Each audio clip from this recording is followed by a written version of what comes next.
Well, tributes for the late Senator Dan Inouye have been overflowing since his passing. And now there's talk of naming something in his honor. Joining us live over Skype is civilbeat.com assistant editor Sarah Lynn. Good morning and Happy New Year, Sarah. Good morning. Great to be here. Happy New Year. Happy New Year to you, too. So there's talk of Senator Inouye, Honolulu International Airport. What's the latest on that? Well, it's definitely not an unusual thing to think about. Several folks are talking about it. I mean, if you think about our history, we do have the Frank Fossey Municipal Building, the William Richardson School of Law, and also the John A. Burns School of Medicine. But I'm not sure the last time you flew out of Honolulu International Airport was, but it's not exactly the most fitting tribute to a man who has such a great legacy. In some ways, it's a rundown airport. It's a little bit drab, and it's not really well lit. But I don't know. That's just our personal impression here. I suppose we could always name rail after the senator as well. Mm-hmm. You could. He was very interested in that project. So another story that I know Civil Beat has this morning, the tsunami debris that we're seeing wash up on our shores, they could actually be carrying more than just some radiation.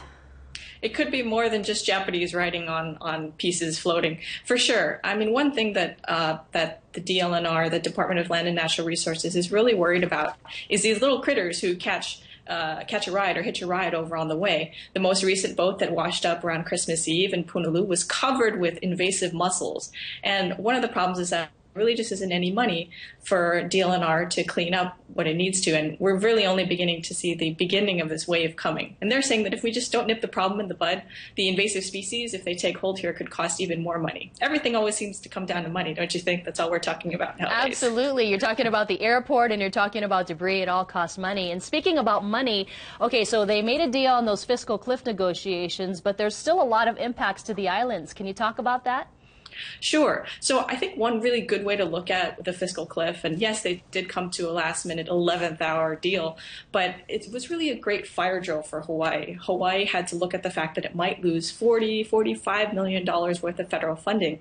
But the new reality for Hawaii is Congress just doesn't want to spend as much money on states as it used to, and we have the double whammy of losing our two top senior senators. So I think it's just a great drill for Hawaii to look at where it can cut spending, and I think it's going to be something less of a fire drill and more of a real reality in the next couple of years, for sure. Sure. Senator Inouye did warn those Hawaii lawmakers that the islands would have to be more independent from federal monies.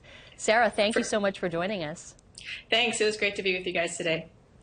And you can find the complete stories we've just discussed on civilbeat.com. It's now 6:37. We'll be right back.